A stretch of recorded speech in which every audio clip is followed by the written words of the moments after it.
आज 9वे गुरु तेग बहादूर जी यांच्या चरणी नतमस्तक होऊन ही प्रतिज्ञा घेतो की मी नेहमी सत्याच्या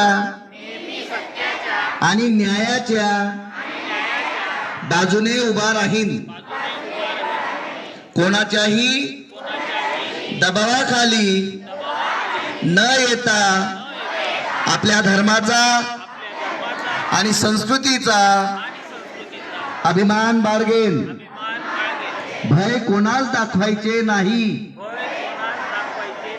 आणि कोणाचे भय बाळगायचे नाही या त्यांच्या शिकवणीचे मी पालन करेन। जात, धर्म किंवा पंथ असा भेदभाव न करता संकटात सापडलेल्या प्रत्येक मानवाच्या मदतीला मी धावून जाईन। समाज आणि देशाच्या हितासाठी जर प्रसंगी त्याग करावा लागला तर मी मागे हटणार नाही। सहनशीलता आणि शांती मी माझ्या जीवनात संयम आणि शांतीचा मार्ग अवलंबून इतरांच्या श्रद्धांचा आदर करेन। आता मी हात खाली करा।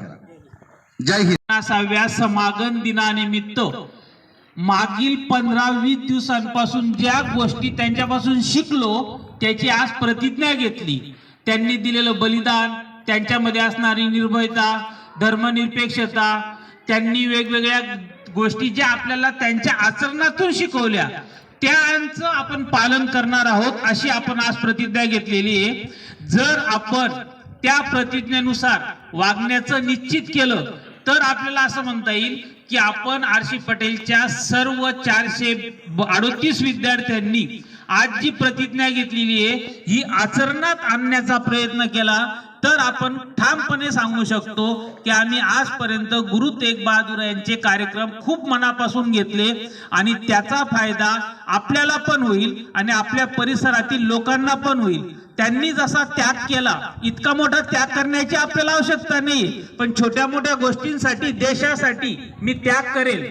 त्यांनी जसं इतरांना मदत केली, इतरांसाठी स्वतःचं बलिदान दिलं, इतरांना माझ्याकडून होईल इतकी मदत तरी करू शकेल एवढा जरी सर्वांनी निश्चय केला, प्रतिज्ञा घेतली तर आपण गेल्या 15-20 दिवसांपासून श्री गुरु तेग बहादूर तसंच श्री गुरु गोविंद सिंग तसेच वेगवेगळे शीख धर्माचे धर्मगुरु त्यांची शिकवण जी शिकलो तर त्याचा आपल्या स्वतःच्या उद्धारासाठी आपल्या देशाच्या उद्धारासाठी नक्कीच उपयोग होईल आणि हीच खरी आपली गुरु तेग बहादूर यांना आदरांजली असेल। त्यामुळे आज आपण जी प्रतिज्ञा घेतली आहे ही खरंच आजपासून आचरणात आणू ही पुढची प्रतिज्ञा आपली मान्य सगळ्यांना। आजपासून आपण प्रतिज्ञेनुसार वागण्याचा प्रयत्न करणार आहोत, त्याशीच तुम्ही हे केलेली घोषणा। ओके, तर तसं करूया। जो बोले सो निहाल, आवाज जो बोले सो निहाल, मुलींचा कमी तरी जो बोले सो निहाल।